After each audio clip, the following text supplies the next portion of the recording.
The email landed in my inbox at 4:57 p.m., the subject line cold and final, termination notice. My hands froze on the keyboard, the hum of the office fading as I clicked it open. Due to performance concerns, your employment with Pinnacle Solutions is terminated effective immediately, it read, signed by Vanessa Caldwell, my boss of 7 years. The words blurred as my pulse pounded in my ears. Performance concerns. I just delivered a $5 million project that had saved the company from losing its biggest client. And then, in a gut punch I should have seen coming, I overheard her voice through the glass wall of the conference room, smooth and smug. My innovative approach clinched the deal. My project. My sleepless nights. My breakthrough. She'd stolen it all and fired me to cover her tracks. My name is Amelia Mitchell, and at 38, I'd given everything to this company. But as I stared at that email, something shifted inside me. Vanessa thought she'd won. She had no idea what I had waiting. Before that email shattered my world, my life was a carefully choreographed dance of routine, ambition, and quiet pride. I lived in a one-bedroom apartment in downtown Raleigh, North Carolina, a charming space with exposed brick walls, tall windows that caught the morning sun, and a small balcony where I'd sip coffee each morning, watching the city stir to life. The apartment was my sanctuary, filled with personal touches, a vintage record player spinning jazz on lazy Sundays, a shelf of well-worn novels, and a framed photo of my brother Ethan and me hiking in the Blue Ridge Mountains. My mornings followed a steady rhythm, a 6 a.m. yoga class at the studio down the street, where I'd stretch away the previous day's stress, followed by a stop at Brewed Awakening, the corner cafe where the barista, Mia, knew my order, a oat milk latte with a dash of cinnamon. I'd sit by the window, sketching ideas for work or texting Sarah, my best friend, about her latest Tinder misadventure, her witty recaps making me laugh into my coffee. Work was the heartbeat of my life. As a senior data analyst at Pinnacle Solutions, a mid-sized tech firm specializing in data analytics, I'd spent 7 years climbing from an entry-level role to leading high-stakes projects. Pinnacle's office, a sleek glass building in Raleigh's tech corridor, buzzed with energy, analysts hunched over laptops, developers debating code, and executives striding through with coffee cups emblazoned with the company logo. My days were a blend of creativity and precision, spent crafting predictive models, analyzing supply chain data, and presenting insights to clients who trusted my ability to solve problems others couldn't. I wasn't the type to chase the spotlight, no corner office aspirations, no flashy PowerPoint slides. I let my work speak for itself, finding satisfaction in the quiet moments when a client's eyes lit up, realizing my model had saved them millions. My team, a tight-knit group of 5 analysts, respected my leadership, often gathering after hours at a local pub to decompress, swapping stories over craft beers. The $5 million deal with Horizon Enterprises was my proudest achievement. Horizon, a global logistics firm, had been on the verge of losing its supply chain to inefficiencies. I'd spent 6 months building a predictive analytics model, tweaking algorithms to forecast disruptions, testing scenarios late into the night while my apartment glowed with the light of my laptop. I'd presented drafts to Horizon's skeptical executives, fielding their questions with data-driven calm, winning their trust one meeting at a time. The model was a game changer, saving Horizon from collapse and securing Pinnacle's reputation. I remembered the day we signed the contract, the Horizon CEO shaking my hand, saying, "Amelia, you've got a gift." I'd driven home, the Raleigh skyline twinkling, feeling like I'd finally made my mark. My personal life was quieter but no less full. Ethan, my older brother, lived an hour away in Durham, where he ran a small carpentry business. We'd meet for weekend hikes, our boots crunching on forest trails as we talked about everything from his latest project to my work stress. My parents, retired and living in a sunny condo in Naples, Florida, called every Sunday, their voices warm through the phone. "You're doing big things, Amelia," my dad would say, his pride palpable, while my mom asked about my latest projects, her questions laced with curiosity.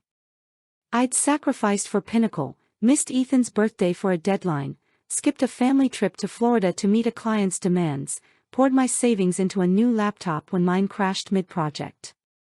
I deferred dreams, a European vacation, a master's degree, believing my career was worth it. Life wasn't perfect, but it was mine, a delicate balance of work, family, and ambition. I had no idea how fragile that balance was, how quickly it could be upended by one woman's greed. The signs of Vanessa's betrayal were there, subtle at first, like faint warnings in a dataset you don't analyze until it's too late. Vanessa Caldwell had joined Pinnacle 2 years ago as Director of Analytics, a polished woman in her late 40s with a wardrobe of tailored blazers and a talent for charming clients. Her arrival shifted the office dynamic, meetings became flashier, her voice dominating discussions, her smile a calculated blend of warmth and control. At first, I admired her confidence, hoping to learn from her. But soon, her dismissals began to sting. "Interesting, Amelia, but let's pivot to something more practical," she'd say in team meetings, her tone sharp as she cut off my ideas, my colleagues exchanging uneasy glances. I brushed it off, telling myself she was establishing authority, that her critiques were constructive. But the pattern grew clearer. Vanessa had a habit of lingering after my presentations, her pen scratching notes as I explained my models to clients. She'd ask for my slides, for review, only to present them at board meetings, her name replacing mine on the title slide. I'd find her initials on reports I'd written, her signature on emails I'd drafted. "Team effort," she'd say when I mentioned it, her eyes daring me to challenge her. I didn't, not then. I told myself it wasn't worth the fight, that my contributions were obvious to anyone who mattered. But the unease crept in, a nagging doubt I couldn't shake. 6 weeks before the firing, I found a misdirected email in my inbox, meant for Vanessa's assistant, Jenna. "Make sure Amelia's project files are archived under my name before the board meeting." My stomach churned, the words a red flag I couldn't ignore. I saved the email, unsure what to do, my instincts warring with my desire to keep the peace.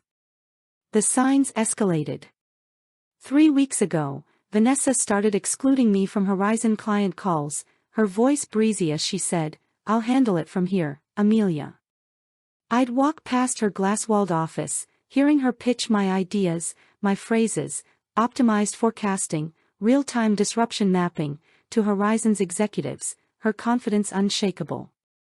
I'd clench my coffee cup, my reflection in the glass a reminder of my silence. My colleague, Priya, a junior analyst who joined my team last year, noticed the shift. Over lunch at a deli near the office, she leaned in, her voice low. "Vanessa's taking credit for your work, Amelia. Everyone knows it's your model." I shrugged, forcing a smile. As long as the project succeeds, it doesn't matter. But it did. A week before the termination, I overheard Vanessa on a call with Horizon's CEO, her voice clear through her office door. "My model's projections are airtight. I built it from the ground up." I stood frozen, my coffee trembling in my hand, the betrayal sinking in. She wasn't just stealing credit, she was erasing me. I should have confronted her, but I clung to the hope that my work was too integral to be ignored. That hope died with the email, a calculated move to bury me before anyone could see the truth. The termination email was a seismic shock, ripping through the foundation of my life. I sat at my desk, the office humming around me, keyboards clacking, phones ringing, colleagues chatting about weekend plans, oblivious to the devastation unfolding on my screen. My chest tightened, a mix of shock, betrayal, and raw humiliation. 7 years of loyalty, of late nights poring over data, of missed moments with Ethan and my parents, reduced to performance concerns. The words mocked me, each one a lie crafted to erase my contributions. Vanessa's laughter drifted from the conference room, mingling with the Horizon team's applause, a cruel soundtrack to my undoing. She'd stolen my project, my pride, and now my job. Every instinct screamed to react, to storm in, to demand justice, to expose her lies. But as I gripped the edge of my desk, My dad's advice from years ago echoed in my mind: don't react in anger, Amelia. Plan in silence. I took a shaky breath, forcing my hands to steady. Tears pricked my eyes, but I blinked them back, refusing to let them fall. I thought of every moment I'd let Vanessa's ambition overshadow me, every time I'd stayed silent to keep the peace. The anger burned, but it was tempered by a sharper clarity. I wasn't powerless. I'd been meticulous, a data analyst's habit of tracking patterns. For months, I'd saved every email, every draft, every time-stamped file from the Horizon project, not out of suspicion, but instinct, a need to document my process. Those files were my lifeline now, proof of my work, my truth. I opened my laptop, my fingers trembling as I copied the project folder to a personal drive, each click a small act of defiance. I wasn't sure how I'd use it, but I knew I couldn't let Vanessa erase me completely. As HR's footsteps approached, their polite but firm request to pack up and follow us, I made a decision. I wasn't just leaving Pinnacle. I was laying the groundwork to fight back, to reclaim what was mine. The turning point came that evening, in the quiet of my apartment.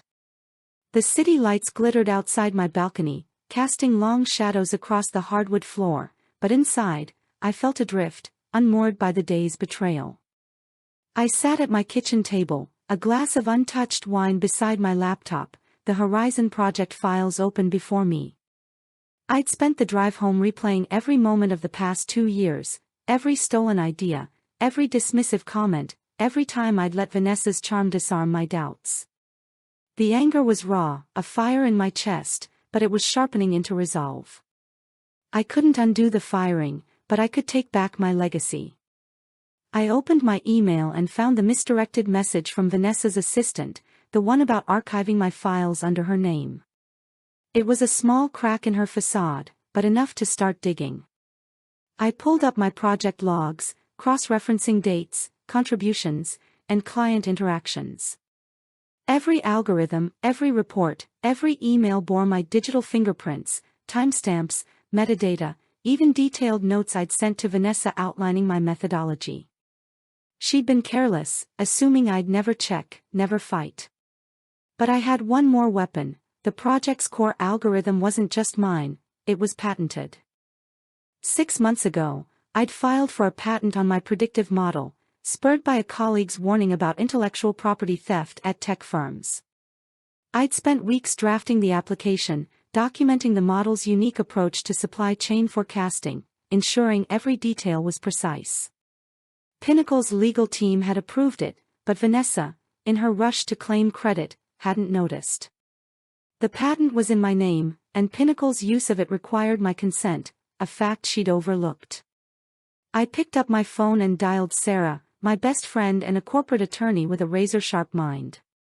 "I need your help," I said, my voice steady despite the turmoil. "Vanessa stole my project and fired me to cover it up. But I've got a patent she doesn't know about." Sarah's response was immediate, her tone a mix of outrage and excitement. "Send me everything, Amelia. We're going to make her regret this." Over the next hour, I emailed her the evidence, emails, logs, client correspondence, and a copy of the patent. Sarah called back, her voice buzzing with confidence. "This is a slam dunk," she said. "Vanessa's claiming your work, but she can't prove she created it. You can. We'll hit them hard." The plan took shape over the next 48 hours, each step a calculated move, like coding an algorithm designed to expose the truth. Sarah and I met at her office, a sleek space downtown with floor-to-ceiling windows overlooking Raleigh's skyline. She reviewed my documentation, her eyes scanning the emails, her pen marking key points. "This is airtight," she said, leaning back in her chair. "Vanessa's been sloppy, and your patent is the kill shot." We drafted a formal letter to Pinnacle's board, outlining Vanessa's misrepresentation of the Horizon project and my ownership of the patented algorithm. The letter demanded a review of my termination, reinstatement with back pay, and a licensing agreement for the algorithm's continued use. If they refused, We'd file a lawsuit for wrongful termination and intellectual property theft, seeking damages that could cripple Pinnacle's reputation. I spent hours organizing my evidence, creating a detailed timeline of my contributions, every meeting note, every file revision, every email where Vanessa had instructed me to share my work for her to repackage. I backed up everything on a secure drive, storing a second copy in my apartment safe, a precaution born of caution and fury. The stakes were high. A misstep could tarnish my reputation, painting me as bitter or vindictive. I confided in Ethan over dinner at his favorite Durham diner, the smell of burgers and fries mingling with our conversation. "You're doing the right thing," he said, his calloused hands gripping his beer. "She can't just steal your life's work." His support steadied me, but doubt lingered. What if the board backed Vanessa? What if my evidence wasn't enough? I pushed the fears aside, focusing on the facts. My patent was ironclad, my documentation meticulous. Vanessa's lies were built on sand, and I was about to bring the tide. On Wednesday morning, I sent the letter to the board, copying Pinnacle's general counsel. Sarah had added a line that sent a thrill through me: "Ms. Mitchell reserves the right to revoke Pinnacle Solutions' access to her patented algorithm pending resolution." It was a bold move, a direct challenge to Pinnacle's core operations. As I hit send, a weight lifted, replaced by a quiet confidence. I wasn't just fighting for myself, I was fighting for every analyst who'd been overlooked, every worker whose ideas had been stolen. Vanessa had no idea the storm I'd unleashed. The aftermath began within hours, a ripple effect that grew into a tidal wave. By noon, my phone buzzed with a call from Pinnacle's HR director, Margaret, her voice strained with urgency. "Amelia, we've received your letter. Can we discuss this in person?" I agreed, but only with Sarah by my side, scheduling the meeting for Friday at a neutral law office downtown. Sarah's industry contacts sent us updates. Pinnacle's stock had dipped 4% after whispers of a potential lawsuit hit investor forums, sparking panic among shareholders. Horizon Enterprises, rattled by the letter, scheduled an emergency call with Vanessa, questioning her role in the project. I spent Thursday preparing, reviewing my evidence with Sarah at her apartment, her coffee table buried under binders and legal pads. We practiced my responses, ensuring I sounded calm, professional, undeniable. "Don't let them bait you into emotion," Sarah warned. "Stick to the facts." But the waiting was agonizing. Doubt crept in: had I overplayed my hand? What if the board saw me as a troublemaker? I took a long walk through Raleigh's historic district, the oak-lined streets calming my nerves, reminding me of my strength. My evidence was my shield, my patent my sword. Vanessa's lies couldn't withstand the truth. Friday morning dawned crisp and clear, the Raleigh skyline gleaming as I drove to the law office. Sarah met me in the lobby, her suit sharp, her smile fierce. "You've got this," she said, squeezing my arm. Inside, Margaret and Pinnacle's general counsel, Richard, waited, their faces taut with tension. Vanessa was conspicuously absent, a strategic move, Sarah whispered, to distance her from the fallout. "We take your allegations seriously," Richard began, his tone measured, but I interrupted, my voice steady. "They're not allegations. They're facts." I slid a binder across the table, 200 pages of meticulously organized evidence, emails, project logs, client correspondence, and the patent certificate. Margaret's eyes widened as she flipped through it, her fingers pausing on an email where Vanessa instructed her assistant to rebrand my work. Vanessa presented my Horizon model as her own, I said, my gaze unwavering. "She fired me to cover it up. And Pinnacle is using my patented algorithm without my consent." Richard shifted, his discomfort palpable. "Revoking access would cripple our operations," he admitted. Sarah leaned forward, her voice like steel. "Then negotiate a licensing agreement. Reinstate Amelia with back pay and a promotion.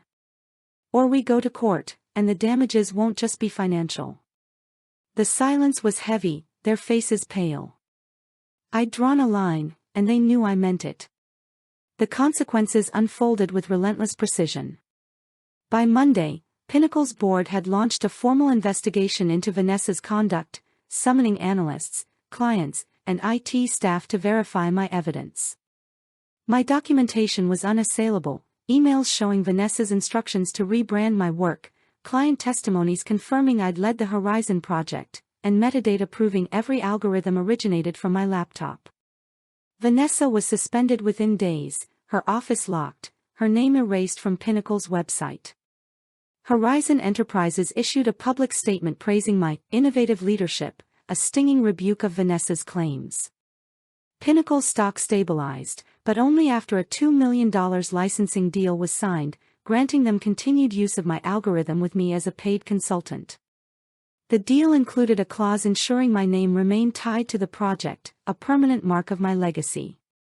I was reinstated as Director of Analytics, a role Vanessa had coveted, with back pay and a public apology from the board. But the victory came at a cost.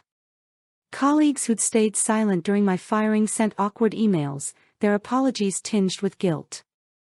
Priya, my junior analyst, stopped by my apartment with a bottle of wine, her eyes red. "I should have spoken up," she said. "We all knew it was your project."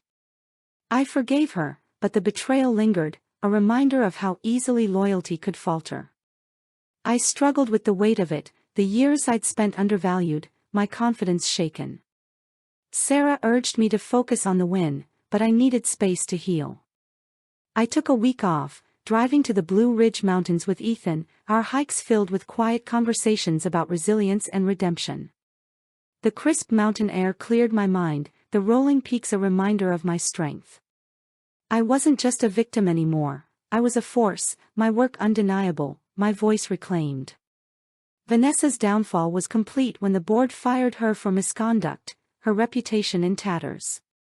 Industry blogs ran headlines, "Execs fraud exposed by analysts' evidence." Jobless and shunned, she'd become a cautionary tale, her arrogance her undoing. She'd underestimated me, and it had cost her everything. 6 months later, I stood at the podium of Pinnacle's annual conference, addressing a room of 500 industry leaders in a Raleigh convention center. My title, Director of Analytics, flashed on the screen behind me, my name in bold letters beside the Horizon Project's logo. I presented the model's next phase, now powering Horizon's global expansion, my voice steady as I detailed its impact.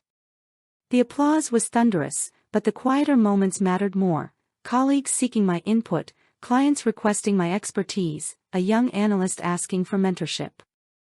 I'd moved to a larger apartment, a airy loft with a view of Raleigh's skyline, my balcony now adorned with potted herbs I tended each morning. I'd started a mentorship program for young analysts, teaching them to protect their work, to document every idea. The pain of Vanessa's betrayal lingered, a faint scar, but it no longer defined me. I'd turned her theft into my triumph, her lies into my legacy. My parents flew in for the conference, their pride palpable as we dined at a rooftop restaurant, the city sparkling below. Ethan sent a text, "You're a badass, sis." Sarah's message was simpler, unstoppable. I smiled, thinking of Vanessa, now a footnote in corporate lore. She'd tried to erase me, but I'd rewritten the story. What do you do when someone steals your work and casts you aside? You build something they can't touch, and you make sure the world knows your name.